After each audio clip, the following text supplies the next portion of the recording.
E allora abbiamo ascoltato adesso, ve lo dico subito al volo perché il nostro calendario musicale di giornata è sempre dedicato agli eventi del giorno. Abbiamo ascoltato di Chopin lo studio in Do minore, opera 10 numero 1, Mating Zun. Nasceva oggi nel 1981, pianista a Shanghai, è entrato alla Professional Children's School e alla Men's College of Music, ha studiato con numerosi esponenti del pianismo internazionale, insomma è stato uno dei pianisti della nuova generazione cinese, Hong Kong per essere più precisi. Intanto, come vi dicevo prima, io do benvenuto e buongiorno a Caio Mussolini, che abbiamo sentito per telefono qualche giorno fa, qualche settimana fa, e che ci ha fatto il piacere di raggiungerci qui in studio. Buongiorno intanto, Caio, grazie. Buongiorno Giulio, vi Abbiamo saluto. parlato di un tuo libro che nel frattempo è stato presentato anche in Argentina, che ho qui tra le mani,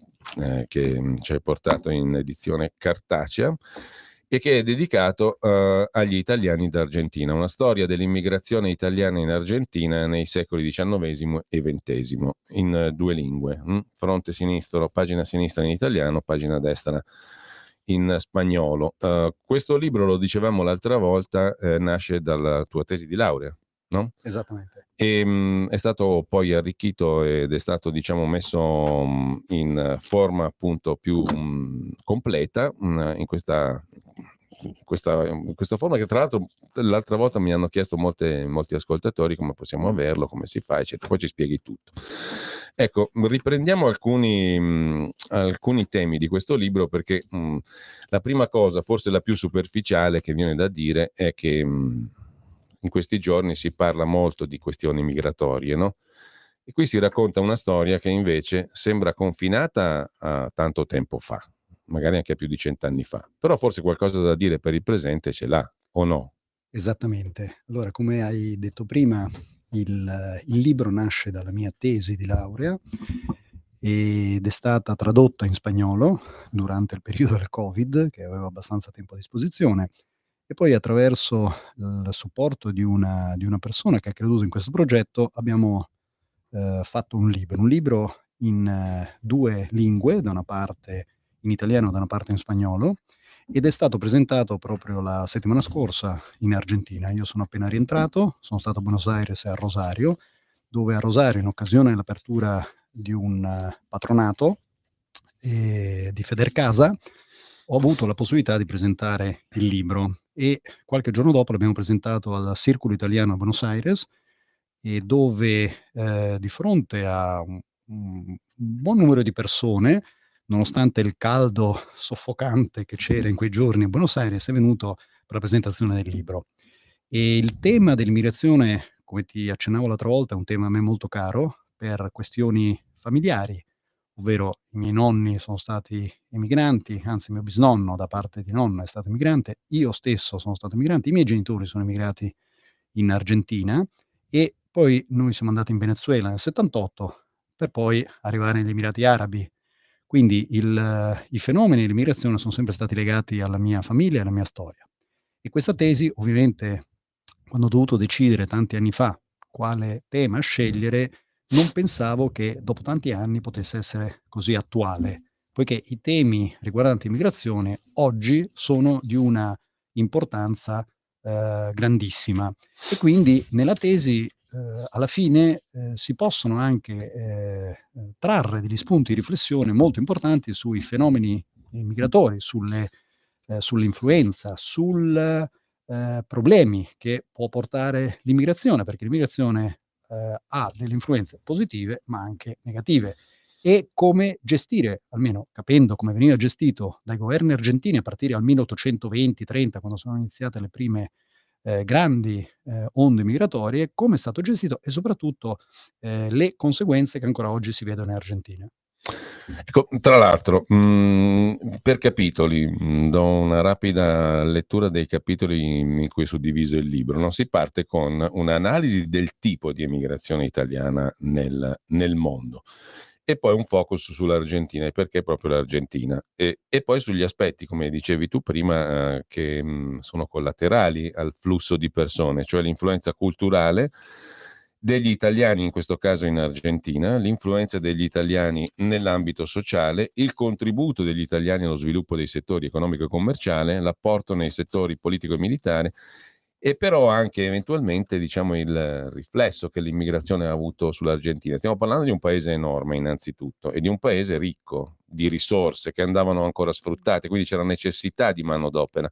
Noi oggi leggiamo costantemente, no, di numeri anche fantastici, 500.000, 200.000, 300.000 persone che servono al nostro sistema produttivo, quando tutti abbiamo la sensazione che il nostro sistema produttivo debba già riassorbire una quantità amplissima di disoccupati domestici, nostrani, italiani. Secondo te allora è paragonabile il tipo di immigrazione che fu necessaria all'Argentina? Perché poi ci si dice adesso la stessa storia, no? Siamo come l'Argentina di quell'epoca, abbiamo bisogno di manodopera. Allora, hai toccato un punto estremamente interessante e sul quale io mi soffermo spesso, poiché esiste una vulgata di una certa parte politica progressista, diciamo così, dove vogliono farci credere che sia necessario, ci sia una specie di dovere di accettare persone che vengano dall'estero, qualsiasi tipo di persona che viene all'estero, perché noi in passato siamo stati migranti. Allora, giusto per dare qualche cifra, la popolazione in Argentina nel 1820, quindi da lì a qualche anno sarebbero iniziate le grandi ondate migratorie, era di 600.000 persone. Il territorio dell'Argentina è circa 30 volte l'Italia e appena 2 secoli fa aveva 600.000 persone. Da qua la necessità di popolare un territorio immenso. Inoltre tutte le politiche migratorie erano gestite dal governo, ovvero l'immigrazione non si subiva, come purtroppo succede adesso, ma veniva gestita e c'erano precise politiche sul tipo di persona che doveva entrare, il tipo di professionalità che aveva e soprattutto, anche se oggi il politically correct non permetterebbe di dirlo, soprattutto da dove dovevano venire queste persone, perché i pensatori dell'epoca volevano che gli immigrati provenissero dall'Europa, poiché l'Europa era il sinonimo della civilizzazione. Quindi c'era una finalità anche, era governato il fenomeno, come si dice. Era governato e soprattutto le persone che andavano lì andavano a lavorare, ovvero non c'erano sussidi, non venivano in nessuna maniera aiutati se non con una sosta di qualche giorno all'Hotel de Inmigrantes, che era una specie di centro di arrivo a Buenos Aires, e un biglietto di treno che li portava nelle destinazioni dove dovevano andare a lavorare. E in aggiunta a questo, oltre alle necessità, ovviamente non c'erano persone nel paese che potessero fare quei lavori. Qua in Italia sta succedendo il contrario, ovvero abbiamo, specialmente a sud, una disoccupazione molto elevata, abbiamo giovani preparati che hanno concluso studi universitari e quindi con un alto tasso di scolarizzazione che sono, obbligati a lasciare il paese e quindi noi formiamo giovani in gamba che poi se ne vanno a lavorare in altri paesi dove vengono pagati in maniera giusta e corretta. Mentre in Italia con l'ingresso di, persone che provengono da paesi in via di sviluppo del terzo mondo con bassa scolarizzazione non fanno altro che abbattere ulteriormente quel minimo di pagamenti che potevano essere effettuati per dei lavori umili sino a 10, 20 anni fa. Tu hai vissuto, no, la tua infanzia e adolescenza, in Sud America, soprattutto tra Argentina e Venezuela sostanzialmente, no, se non sbaglio. Eh, Più in Venezuela. più Sono in nato in Venezuela. Argentina, sì, sono nato in Argentina, ma sono cresciuto e ho fatto tutta la scuola in Venezuela. Siamo arrivati lì nel '78 e quindi sono, diciamo, paradossalmente più legato al Venezuela. E che, mi viene da dire, che tipo di esperienza è stata la tua? E che lascito hai potuto verificare, frutto di quell'antica immigrazione italiana? Diciamo che l'immigrazione in Venezuela è un'immigrazione molto più recente, più, giovane, chiamiamola così, ovvero risale principalmente al dopoguerra, quindi al 47, 46, 47, 48 in poi. E ovviamente ci sono andati molti italiani e questo lo spiego anche nel libro del perché si sceglieva andare in Argentina nel 1820, 1830 piuttosto che in altri paesi, ed è legata a tutta una serie di fattori anche geografici e sociali di quel periodo. Quando io sono arrivato era il 1978 e io ovviamente non ero un immigrante con la valigia di cartone, anche se, in qualche modo ho vissuto quelle che erano le difficoltà degli immigranti, per esempio con la lingua. Io sono arrivato e non parlavo spagnolo, ma ovvio con la voglia di integrarmi, con la voglia di imparare, in pochi mesi ho iniziato a imparare spagnolo. Dopodiché, in quegli anni in Venezuela c'erano persone da tutto il mondo. Venezuela è un paese molto ricco, era un paese che grazie al petrolio, attraeva tantissime persone. Io ho amici spagnoli, francesi, inglesi, argentini, cileni, peruviani, quindi, tantissimi amici, ed era un paese dove si stava molto, molto bene.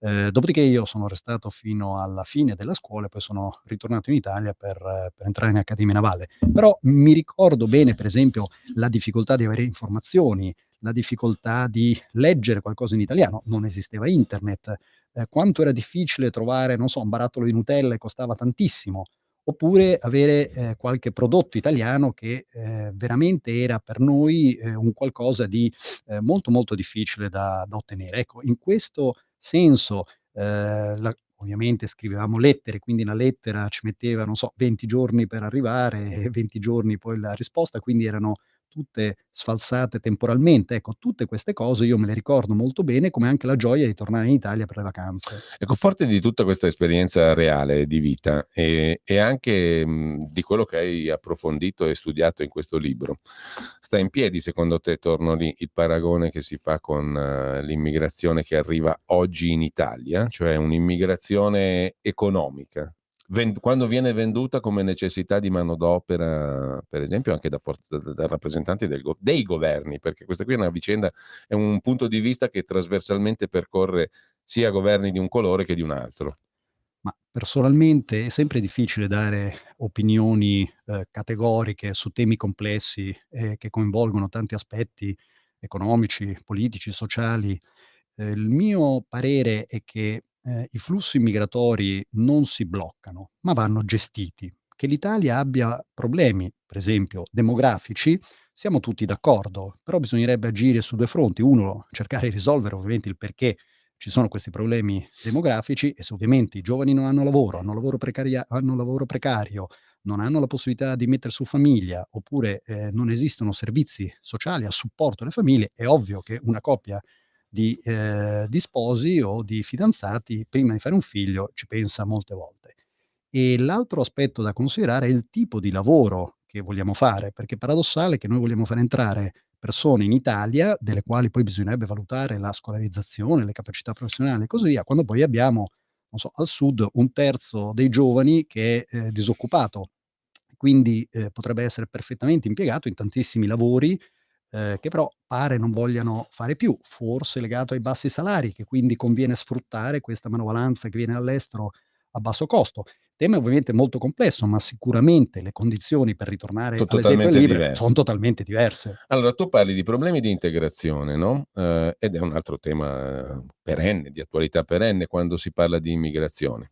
E mi piacerebbe che tu approfondissi anche un pochino questo tema, no, che cosa si documenta nel libro circa la questione dell'integrazione dell'immigrato, in questo caso l'italiano. E poi c'è anche un altro aspetto molto importante al quale dedichi amplissimo spazio nel libro, cioè quello che portano gli immigrati italiani, per esempio nel caso specifico in Argentina, cioè l'influenza culturale, l'influenza, in ambito sociale in senso lato, ma anche il contributo allo sviluppo economico.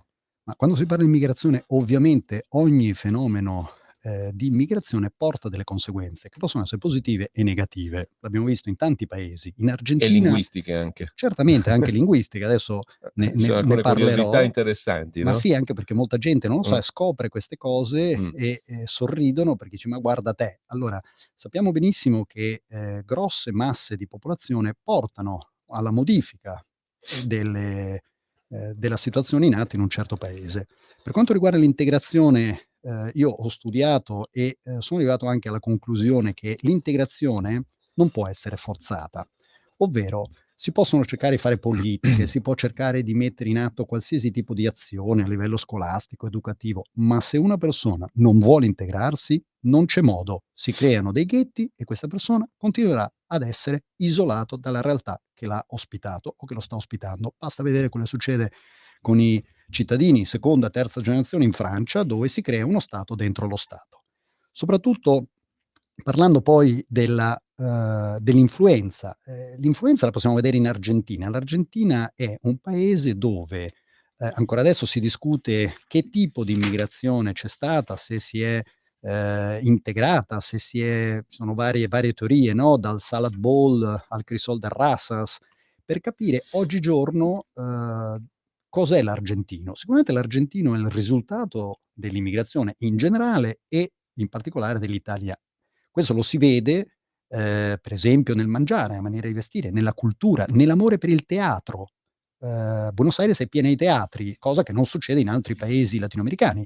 Nella lingua, lo spagnolo che si parla in Argentina, che è particolare, è pieno di parole che non sono spagnole, ma gli argentini pensano che lo siano e derivano in qualche modo da modifiche o da parole italiane adattate. Questo ha influenzato, per esempio, il cocolice, ha influenzato il lonfardo. Il lonfardo che è praticamente una lingua che veniva parlata nei bassifondi di Buenos Aires, derivante principalmente dall'italiano, dai dialetti e anche da altre lingue, che si usava per non farsi capire dalla polizia, dalle autorità, per avere una specie di slang da usare, che viene poi usato nel tango. Ecco perché il tango è così difficile da capire, perché le parole non sono in spagnolo. E un esempio che a me mi piace fare molto è la parola pibe, che tutti conoscono, Il no? PIB de È oro. il pibe d'oro, Maradona. Beh, pibe, che qualcuno pensa voglia dire piede, invece no, pibe semplicemente vuol dire ragazzo, ma solo in Argentina, perché in altri posti, non so, in Venezuela si chiama chamo, in Messico chaval e così via. In Argentina si chiama pibe perché viene da pivello, che poi è stato tagliato e quindi è naturalmente una parola italiana, ma di questo si usa minga, no? Quando dice: "Me puoi dar plata, minga?" Cioè vuol dire: "No, non te lo do." Oppure si dice feta, che non esiste in spagnolo, perché feta o esiste fetta in italiano, oppure in spagnolo si dice rodaja, lonja. E di queste parole ne usano lavoro, è il nono, tutti c'hanno un nono, io tengo un nono italiano, ovviamente nonno o abuelo, ma non usano la parola abuelo, dicono nono.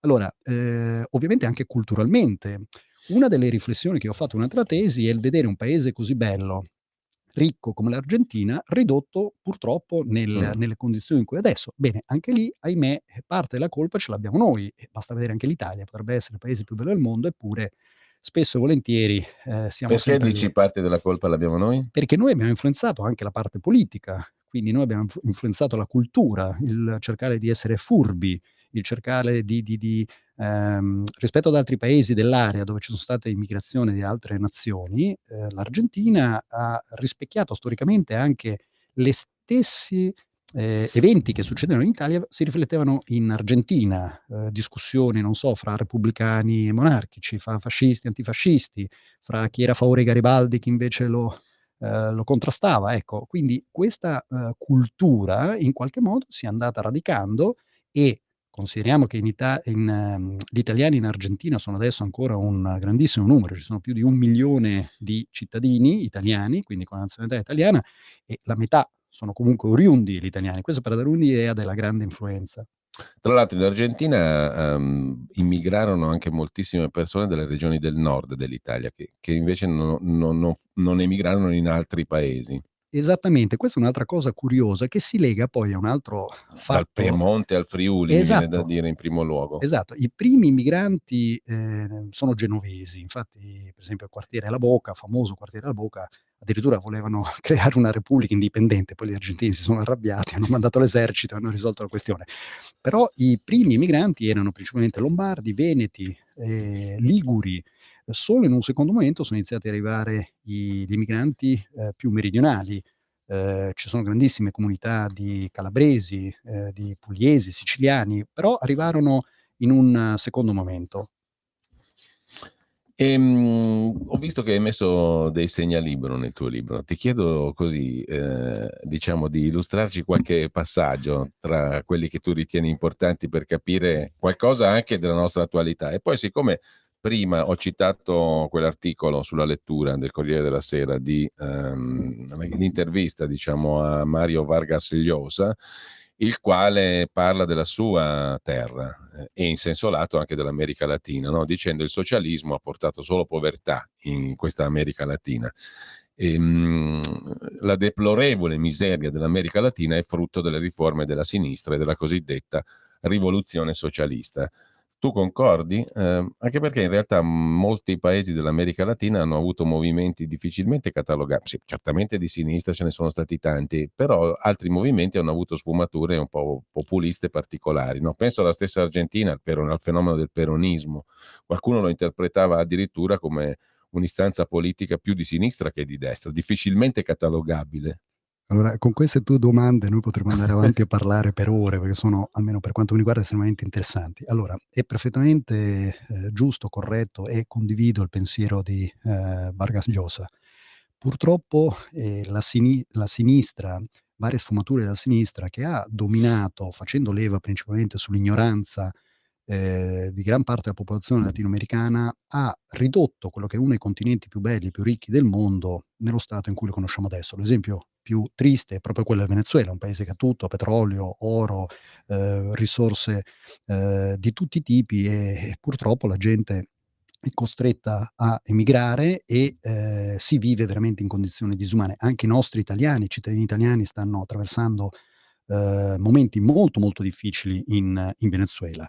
Purtroppo, si crede che la sinistra possa risolvere i problemi del popolo, diciamo così, quando la sinistra non ha mai risolto nulla. C'è una battuta che dice: "La sinistra ama così tanto i poveri che ogni volta che va al potere li aumenta sempre". Ecco, tu hai citato prima Peron. Peron era di destra, Peron era fascista. Peron quando è sta lui le sue politiche le ha apprese durante la sua sosta in Italia, quando lavorava all'ambasciata argentina in Italia, a Roma, durante fine anni '30 e, dopodiché il fenomeno Peron è stato strumentalizzato. Io in Argentina sento dire alla Kirchner, che è di sinistra, che lei è peronista e io ho chiesto ai miei amici, ho detto: "Ma com'è 'sta storia?" Dice: "No, perché ognuno se lo adatta come vuole. Poi come la gente non studia, come la gente non approfondisce i temi, ci credono anche." Io penso che il problema del ci sia un problema culturale prima di tutto, ma ce l'abbiamo anche noi. Anche noi in Italia, la sinistra passa per essere degli intellettuali, la sinistra passa per avere tutte le soluzioni, è buffo vederle, sono stati 20 anni al governo e scoprono tutte le soluzioni quando al governo c'è un governo di centrodestra. Purtroppo la sinistra ha una sua forza nei mezzi di comunicazione, ha un'egemonia culturale che non è solo culturale, perché sono ovunque e questo dovrebbe porre qualche riflessione, no, specialmente adesso dove è necessario dare un forte segnale. C'è un governo di centrodestra e, il governo è stato votato per fare le cose di centrodestra.